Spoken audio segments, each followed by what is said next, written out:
Have you ever considered Cushing syndrome in a patient who just can't seem to get their blood sugar under control despite escalating insulin or oral agents?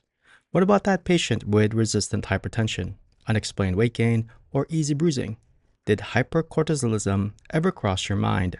In this video, we'll take a deep dive into the complete approach to hypercortisolism, from, from when to suspect it, to the right screening test, how to interpret the results, and what steps to take next to localize the source. By the end, you have a practical step-by-step framework that will help you recognize and rule out this condition with confidence. Let's get started. Did you know that patients might see at least 4 different healthcare providers before receiving a diagnosis of Cushing's? Here's a 38-year-old female who presents to the clinic with an 8-month history of weight gain and fatigue. She also notes easy bruising, mood alterations, and irregular menstrual cycle. She denies any history of steroid use. Her blood pressure is 154/90. Physical exam reveals central obesity, a rounded face, and purple striae on the abdomen. Additionally, there is notable fat accumulation above the clavicles and across the upper back upon inspection of the neck and shoulders. Which of the following physical examination findings is the most characteristic of this patient's condition? Supraclavicular fat pads, generalized muscle hypertrophy, temporal muscle wasting, pretibial myxedema, or loss of axillary pubic hair. This patient likely has Cushing syndrome, and the correct answer is A. Supraclavicular fat pads. Other characteristic signs and symptoms of Cushing syndrome includes proximal muscle weakness, facial plethora, and wide violaceous striae. Once Cushing syndrome is suspected on clinical evaluation, what are the next steps? The first step is to order lab tests to confirm the presence of non-physiologic cortisol excess. Then, determine Cushing syndrome as either ACTH independent or ACTH dependent. Then, localizing the source of ACTH in an ACTH dependent disease or confirming the presence of adrenal mass or masses in ACTH independent disease. What is the recommended diagnostic approach to confirm suspected Cushing syndrome? The diagnosis of Cushing syndrome is established when at least 2 different first-line tests are abnormal, and this includes overnight 1 mg dexamethasone suppression test, 24-hour urinary free cortisol test, and late-night salivary cortisol test. What is the most specific test for Cushing syndrome? It's the overnight 1 mg dexamethasone suppression test. The overnight 1 mg dexamethasone suppression test requires administration of 1 mg of dexamethasone at 11 p.m. with subsequent measurement of cortisol level at 8 a.m. A post-dexamethasone cortisol level of greater than 1.8 is considered a positive result. Here's a 45-year-old female who comes to the clinic because of progressive weight gain, fatigue, and mood changes over the past 1 year. She has noticed increased facial fullness, easy bruising, and irregular menstrual periods. Her blood pressure is 158/92. BMI is 32. Physical examination reveals facial rounding, supraclavicular fat pads, and wide violaceous striae across the abdomen. She is not taking any medications. You suspect Cushing syndrome. Which of the following is the most appropriate initial diagnostic test to confirm this condition? Serum ACTH, MRI of the pituitary gland, late-night salivary cortisol measurement, high-dose dexamethasone suppression test, or CT scan of the adrenal glands? The answer is C, late-night salivary cortisol measurement. Cushing syndrome results from chronic exposure to excessive glucocorticoids, either endogenous or exogenous. The initial diagnostic evaluation aims to confirm hypercortisolism before identifying the cause. The first-line screening test includes the following: late-night salivary cortisol, 24-hour urinary free cortisol, and a low-dose dexamethasone suppression test. The late-night salivary cortisol is collected at home by the patient between 11 p.m. and midnight on at least 2 different nights. Measuring salivary cortisol level has gained interest as it is a simple and convenient way of obtaining a nighttime sample. This measurement allows patients to collect their own samples at home. This test is not recommended in patients who do shift work, have an inconsistent sleep pattern, or have gingivitis. You are seeing a 39-year-old female who comes to your clinic because of progressive weight gain and fatigue over the past 10 months. She also reports new onset hypertension and easy bruising. She works as a nurse on the night shift and sleeps during the day. Physical examination reveals facial rounding, supraclavicular fat pads, and wide purple striae across the abdomen. You suspect Cushing syndrome. Which of the following is the most appropriate initial diagnostic test for this patient? Morning serum cortisol concentration, late night salivary cortisol measurement, serum ACTH concentration, or a 24-hour urinary free cortisol measurement? The correct answer is D, 24-hour urinary free cortisol measurement. Although late night salivary cortisol testing is an option, it relies on normal circadian rhythm of cortisol secretion, which peaks in the morning and is lowest at midnight. Because this patient works night shifts and sleeps during the day, her diurnal cortisol rhythm is disrupted, making the late night salivary test unreliable. Therefore, the best initial diagnostic test in this patient is a 24-hour urinary free cortisol measurement, which is not affected by sleep-wake cycle and provides an integrated measure of cortisol secretions over a full day. What is the next best step if at least 2 initial biochemical tests confirm the diagnosis of Cushing syndrome? The next step is to order a morning ACTH level. Once the diagnosis is established, the next step requires determining the cause of Cushing syndrome. The logical first step involves identifying if the hypercortisolism is an ACTH-dependent or ACTH-independent disorder. Here's a 43-year-old woman who comes to the clinic because of weight gain and easy bruising for the past year. She also reports new onset hypertension and menstrual irregularities. Physical examination reveals facial rounding, supraclavicular fat pads, central obesity, and wide violaceous striae over the abdomen. Laboratory evaluation shows a late-night salivary cortisol being elevated on 2 measurements. Low-dose dexamethasone suppression tests showed no suppression of cortisol, and the plasma ACTH is suppressed. Which of the following is the most appropriate next step in the management?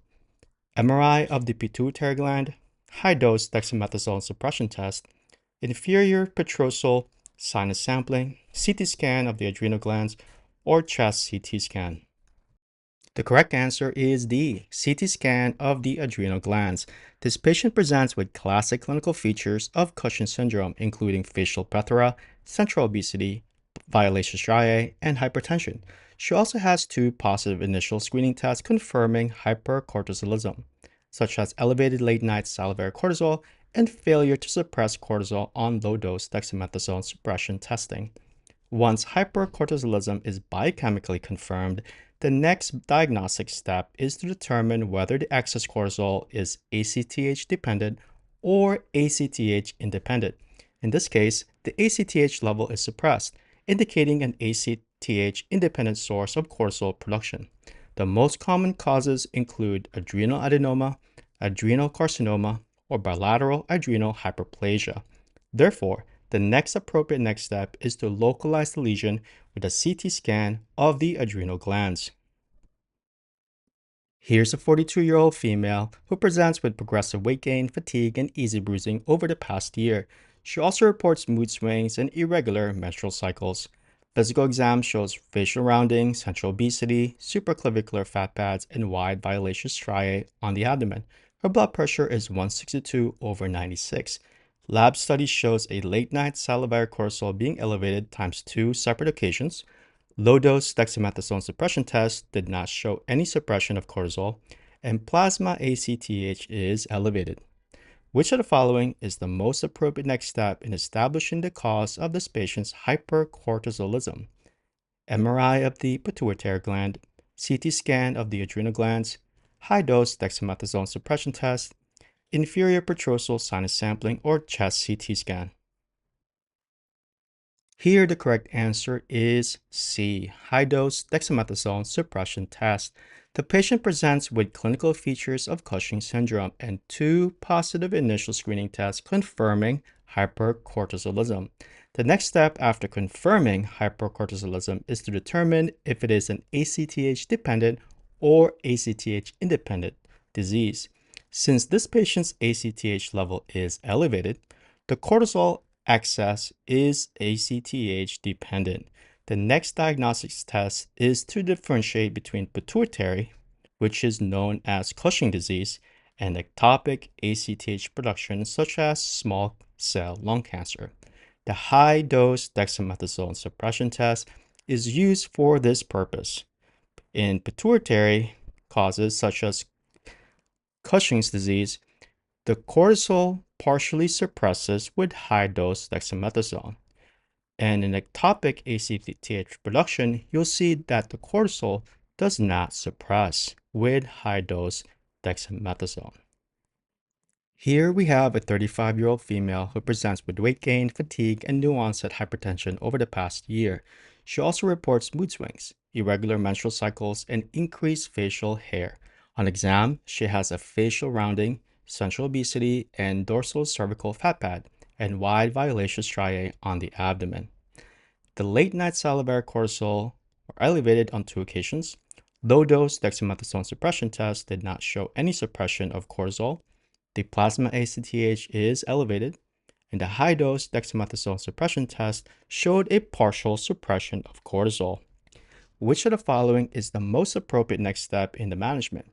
CT scan of the adrenal glands, chest CT, inferior petrosal sinus sampling, MRI of the pituitary gland, or a creatine scan. The correct answer is the MRI of the pituitary gland. This patient presents with clinical features of Cushing syndrome. She also has 2 positive initial screening tests confirming hypercortisolism.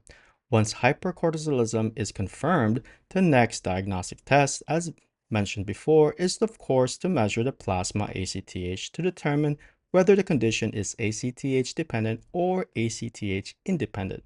In this case, the ACTH is elevated, indicating an ACTH-dependent source, either a pituitary adenoma or an ectopic ACTH-producing tumor. The high-dose dexamethasone suppression test helps distinguish between these 2 possibilities.